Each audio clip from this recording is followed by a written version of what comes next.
Des salles complètement vides un samedi, une situation qui ressemble un peu aux 6 derniers mois au MIMA. Alors le musée va fermer en janvier, au grand désarroi de ses visiteurs. Je suis très déçue. Je trouve que justement, ça permet aux gens du coin, de Bruxelles, d'avoir encore un lieu culturel. Moi, j'aime bien venir avec mes enfants et aussi ouvrir leur regard à l'art. Et il n'y a pas beaucoup, en tout cas, de musées ici dans le coin. Et donc voilà, très déçue. Je trouve ça vraiment dommage. L'art accessible et populaire, c'était l'un des credos du musée.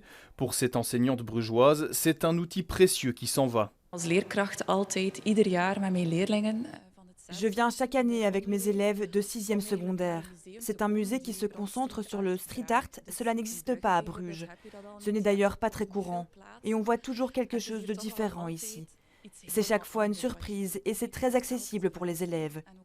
Heel toegankelijk voor leerlingen. L'année a pourtant bien commencé avec des records de fréquentation, mais en avril, une première baisse survient, puis en juillet, une chute sans précédent suite à la fermeture de la rue devant le musée, une rue qui ne devrait pas rouvrir avant 1 an et demi.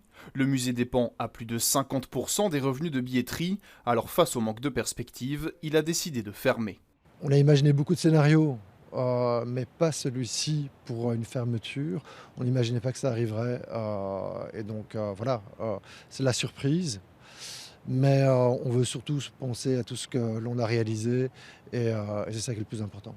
En 9 ans, le musée a attiré 400 000 visiteurs. À ce stade, il n'envisage pas de déménager.